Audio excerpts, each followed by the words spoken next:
angels in the air, spreading everywhere, touching nations, one life at a time.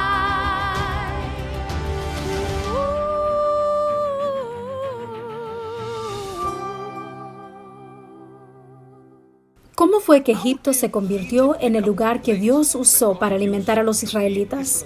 Fue porque allí paró José. Si José no hubiera parado allí, o por ejemplo se hubiera parado en Madián, la historia hoy día diría que Dios usó a los madianitas para alimentar a los israelitas. ¿Me entienden? No podemos ver algo y llegar a la conclusión de que esa fue la voluntad de Dios, porque el resultado fue bueno. Solo porque terminó bien no significa que así es como se pretendía que fuera. Eso significa que eres un producto de gracia y misericordia. We decided it's your turn to go on an adventure, and we are going to be answering the big question.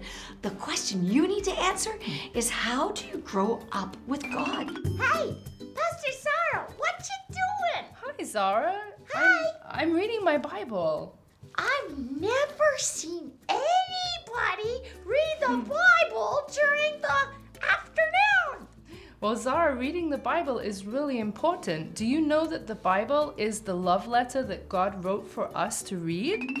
Hi, Fern. I'm teaching the kids at home about prayer. Oh, hi, kids. Prayer is awesome. Yeah, I was just telling the kids that if they go through a difficult time or if someone makes them hurt or sad, they can bear that and speak about that with God, and He'll make them feel better. Hi, Victoria. Oh, it's so good that you're here. We want to ask you, what does dancing have to do with worship? I would say that when I dance, it's instead of using words, I use my movements. I use my body to express to God how much I love Him.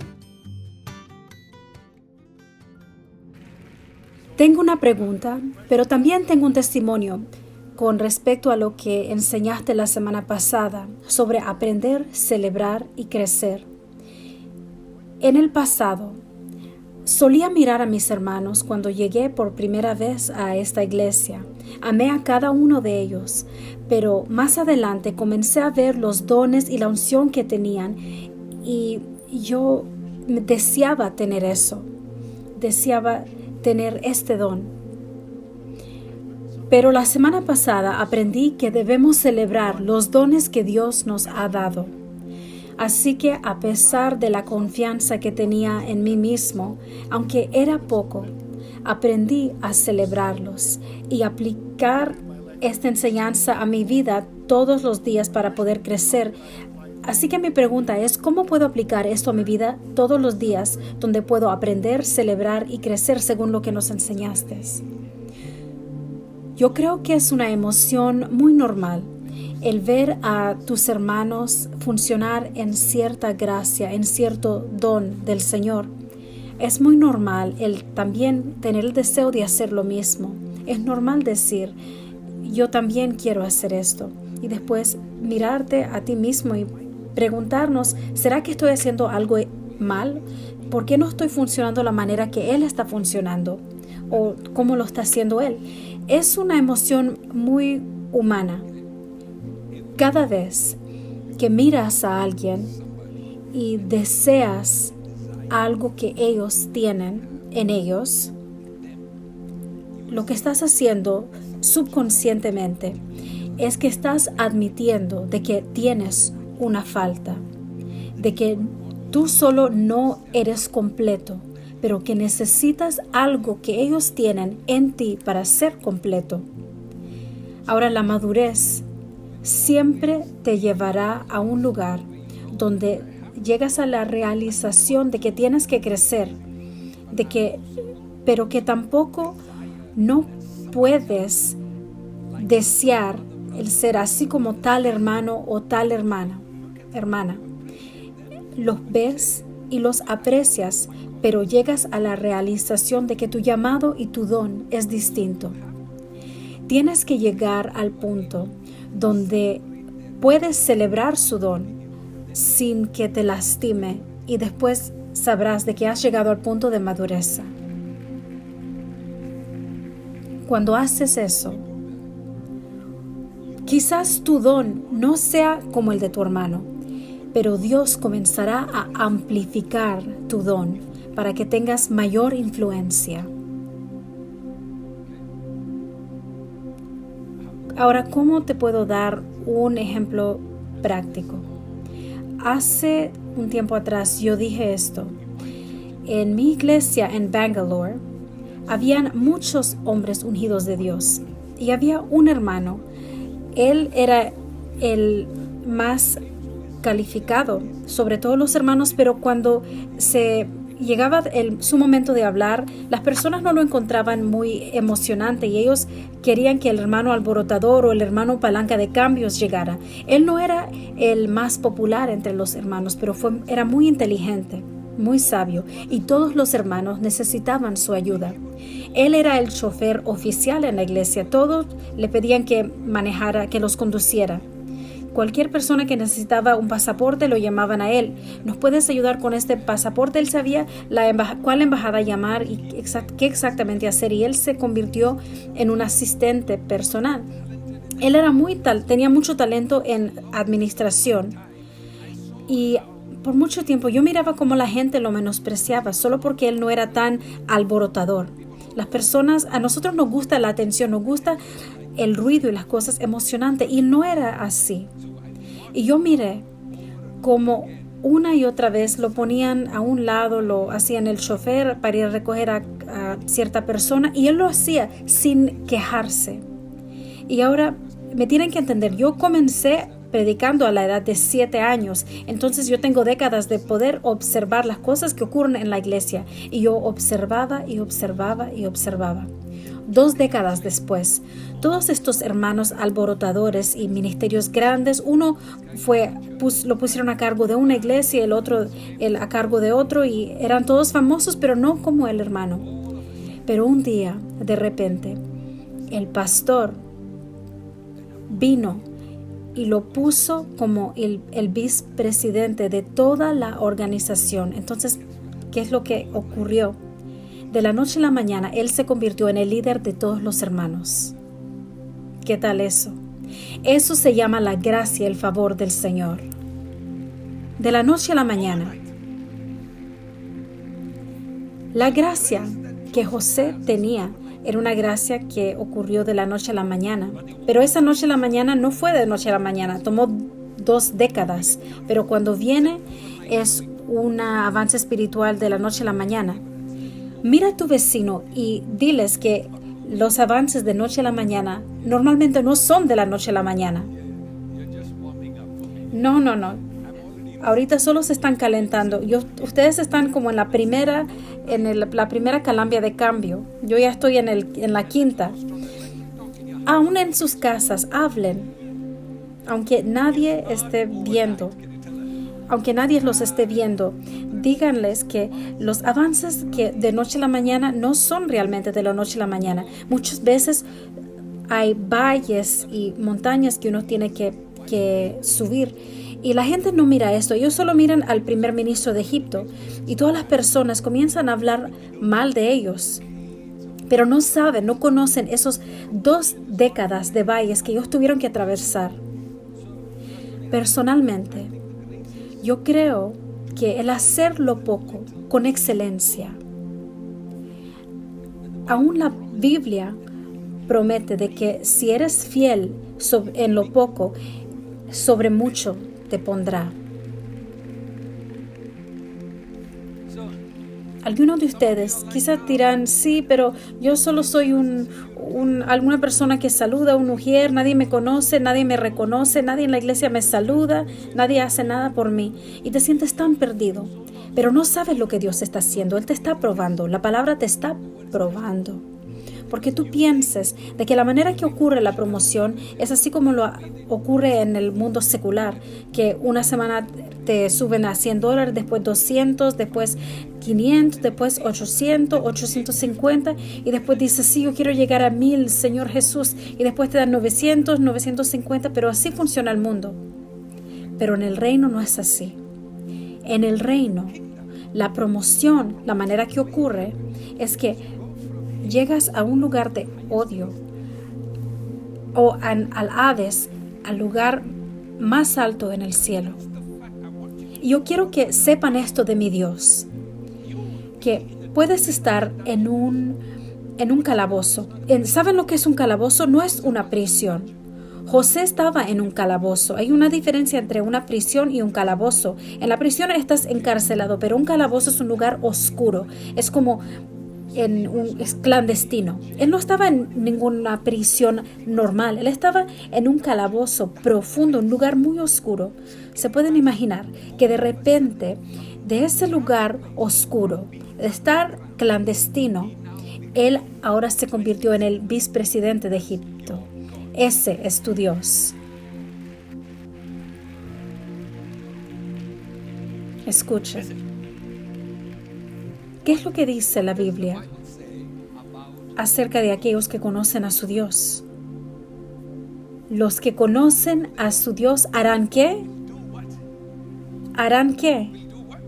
Harán proezas. No se convertirán en miembros fieles de una iglesia y fielmente darán sus ofrendas y aplaudirán y darán vuelta 3 veces y van a repetir eso todos los 365 días a la semana, al año.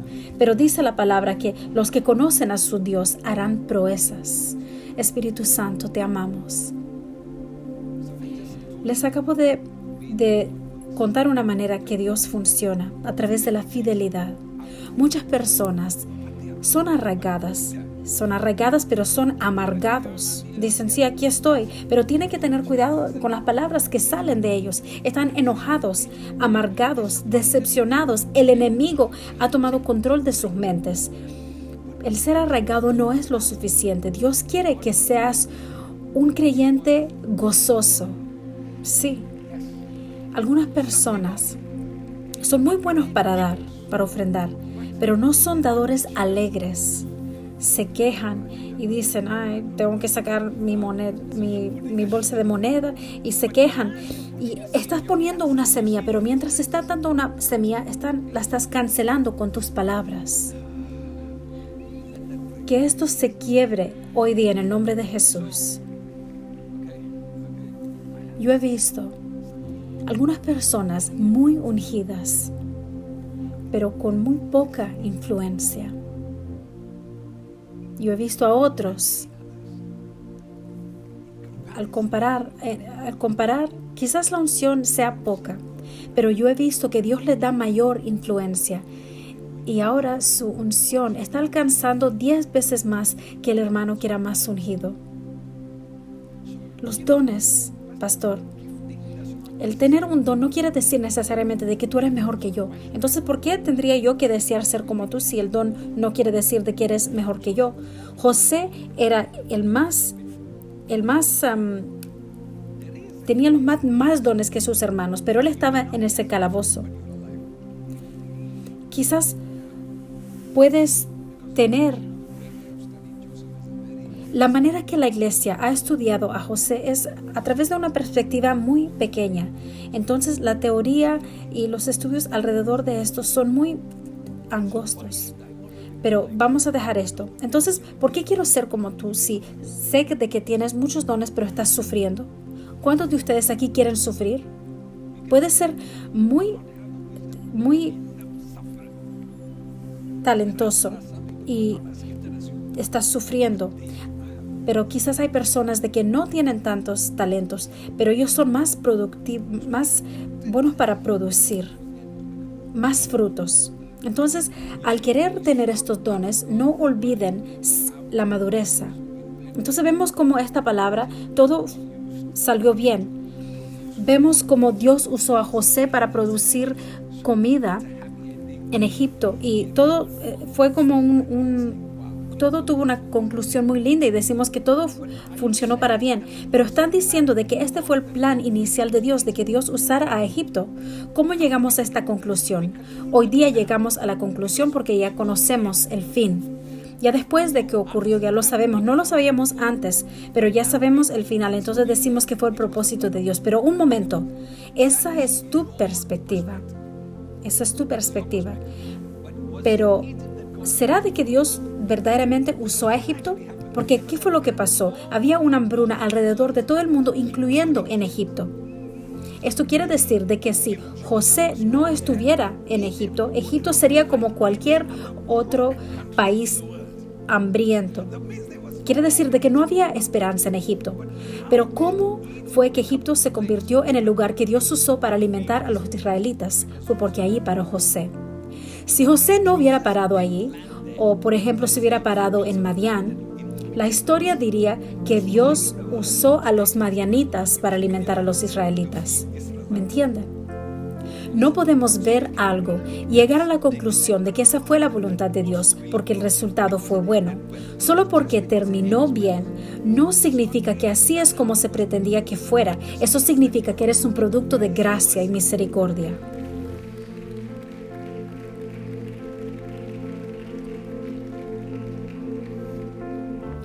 Fuiste creado para tener dominio y no ser una víctima. Cuando tu espíritu comienza a crecer, tú no permites de que todas las cosas te ocurran. Yo sé que es un tema muy amplio. Lo que estoy compartiendo es un tema muy grande, pero los quiero poner como en una cápsula. No hay muchas opciones para un hijo de Dios que es llevado por su espíritu. El ser como un Elías encima del monte Carmel, a solas. O el ser como Herodes, que amaba tener banquetes con sus amigos. No hay muchas opciones para un hijo de Dios. O estás a solas en el monte Carmel, orando como Elías, o eres como el rey Herodes, que todo el tiempo estaba en banquetes y en fiestas y amando al mundo.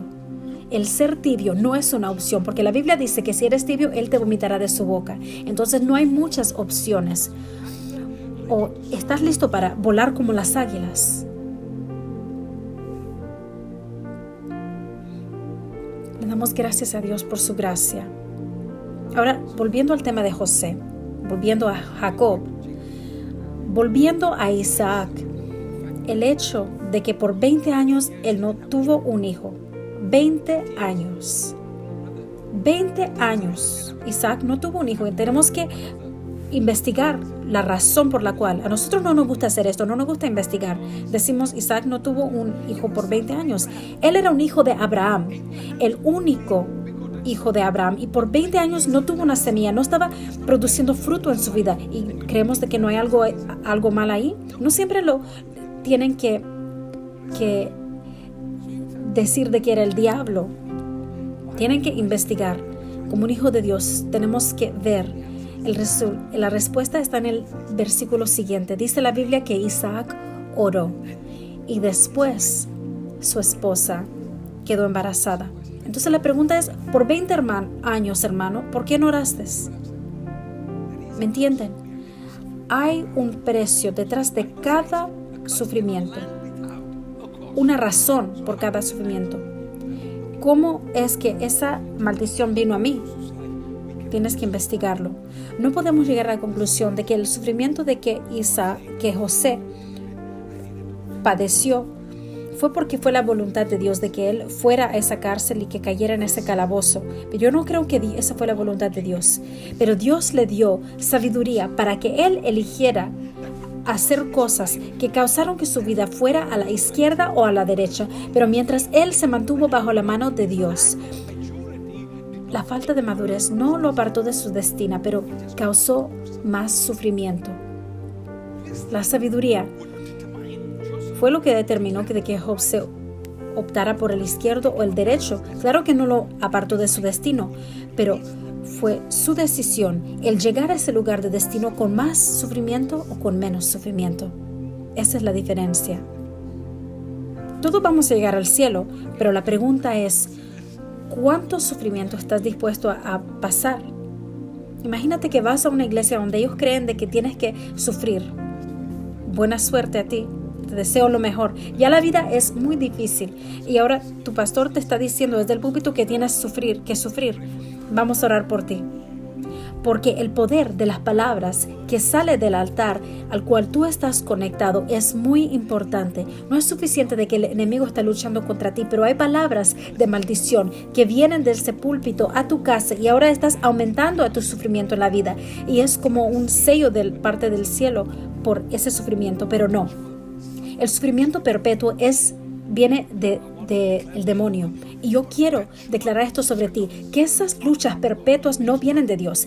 Tendrás luchas y tribulaciones, pero hoy día, al escuchar esta palabra que viene a ti, quebrantamos el sufrimiento perpetuo en el nombre de Jesús.